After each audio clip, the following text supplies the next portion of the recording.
చిన్నపాటి కలహాలు కూడా రాకూడదు.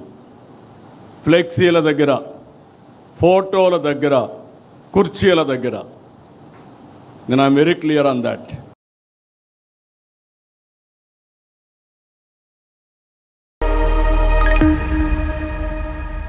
హలో ఫ్రెండ్స్, నేను రాజు గారు. ఈరోజు తెలుగుదేశం పార్టీ వర్కింగ్ ప్రెసిడెంట్గా నారా లోకేష్ ప్రమాణ స్వీకారం చేశారు. అలాగే నూతన కార్యవర్గం కూడా ప్రమాణ స్వీకారం చేశారు. అయితే ఈ సందర్భంగా నారా చంద్రబాబు నాయుడు గారు చాలా విషయాలు మాట్లాడారు. తెలుగుదేశం పార్టీ వాళ్ళు ఇంత బలంగా నిలబడిందంటే దాని వెనకాల కార్యకర్తలు, నాయకులు అని చెప్పుకుంటూనే చంద్రబాబు నాయుడు గారు ఒక విషయాన్ని చాలా సూటిగా, స్పష్టంగా చెప్పడం జరిగింది. అదే ఫ్లెక్సీల విషయంలో కానీ, అలాగే ఫోటోల విషయంలో కానీ ఈ మధ్యకాలంలో పెద్ద ఎత్తున కూడా నాయకులు మా ఫోటోలు చిన్నగా ఉన్నాయి, లేదంటే ఫ్లెక్సీలో మా ఫోటోలు లేవని చెప్పి నానా హడావి హంగామా చేస్తున్నారు. ఇలాంటివి నా దృష్టికి వస్తున్నాయి. ఇలాంటి చర్యలు గనక మానుకోకపోతే అది పార్టీకి చాలా చాలా ఇబ్బంది అని చెప్పారు. చిన్నపాటి కలహాలు కూడా రాకూడదు. ఫ్లెక్సీల దగ్గర, ఫోటోల దగ్గర, కుర్చీల దగ్గర. నేను I'm very clear on that. ఎవరో ప్రధానమంత్రి వస్తే నన్ను సెక్యూరిటీ పక్కకు దోస్తాడు. అతనికి తెలియదు, అతను డ్యూటీ ఆయన చేస్తాడు. దానిపైన నేను ప్రధానమంత్రి గారి దగ్గరికి వస్తే నన్ను చేశారనుకుంటే తప్పు అవుతుంది. ఈ విషయాలు మీరు గుర్తుపెట్టుకోవాలి. నేను చాలాసార్లు చూస్తున్నా ఇవన్నీ. అందుకే మళ్ళీ మళ్ళీ మీ అందరికీ చెప్తున్నా.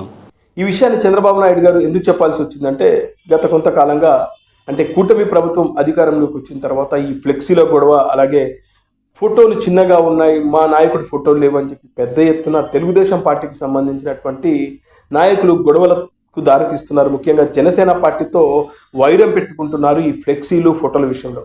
రీసెంట్గా చూస్తే పిఠాపురం ఇష్యూ, మెయిన్ పవన్ కళ్యాణ్ గారు జనసేన పార్టీ అధినేత. ఇవాళ కూటమి ప్రభుత్వం అధికారంలోకి వచ్చిందంటే దానికి కారణం పవన్ కళ్యాణ్ అనే విషయం అందరికీ తెలుసు.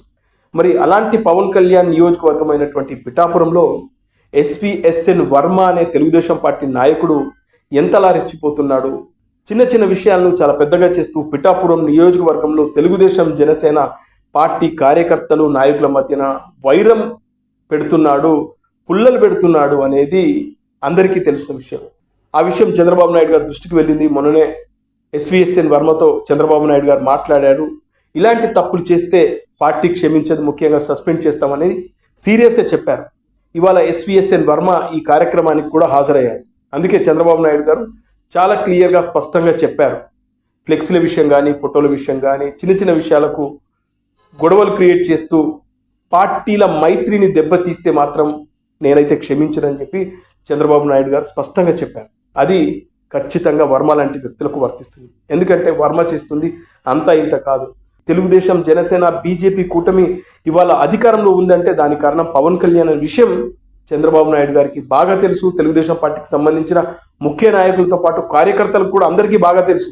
అయినా కూడా వాంటెడ్గా కావాలని పవన్ కళ్యాణ్ గారిని గెలుకుతూ, ఇబ్బంది పెడుతూ ఈ వర్మ చేస్తున్న తతంగం అంతా ఇంత కాదు. అందుకే ఇవాళ బహిరంగంగానే చంద్రబాబు నాయుడు గారు వర్మను ఉద్దేశించి మాట్లాడారనేది మనందరికీ తెలుసు.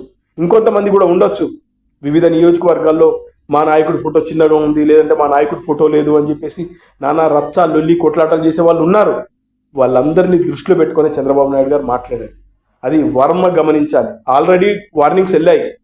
ఇకపై గనక వర్మ ఇలాంటి ఇష్యూలు కనుక క్రియేట్ చేస్తే, పిఠాపురంలో ముఖ్యంగా పిఠాపురంలో ఇలాంటి ఇష్యూలు కనుక క్రియేట్ చేస్తే అది పార్టీ మైత్రికే కాదు, తెలుగుదేశం పార్టీకే చాలా చాలా ఇబ్బంది అనే విషయం చంద్రబాబు నాయుడు గారికి తెలుసు కనుకే ఇవాళ ఆ మాటలు మాట్లాడారు. మరి వర్మ ఇది అర్థం చేసుకుంటాడా? ఇంతమందిలో ఇవాళ ప్రమాణ స్వీకారోత్సవం సందర్భంగా చంద్రబాబు నాయుడు గారు ముఖ్యంగా నన్ను ఉద్దేశించి ఇలాంటి మాటలు మాట్లాడారు. ఇప్పటికైనా కాస్త సంయమనం పాటిస్తే అది రెండు పార్టీలకు మంచిది. అదేవిధంగా ఇవాళ అధికారంలో ఉన్న తెలుగుదేశం, బీజేపీ, జనసేన కూటమికి కూడా చాలా మంచిది అనే విషయం వర్మ గుర్తించుకోవాలి. లేదంటే ఖచ్చితంగా జనసేన పార్టీకి సంబంధించినటువంటి నాయకులు, కార్యకర్తలు కూడా వర్మను చెడుగుడు ఆడుకోవడం ఖాయం. అది తెలుగుదేశం, జనసేన కూటమికి చాలా పెద్ద దెబ్బ అనే విషయం వర్మ లాంటి వ్యక్తులు గుర్తుంచుకోవాలి. మరి పిఠాపురం వర్మలో మార్పు వస్తుందా, లేదా ఇలాగే కంటిన్యూ చేసుకుంటూ పోతాడా అనేది చూడాల్సిందే.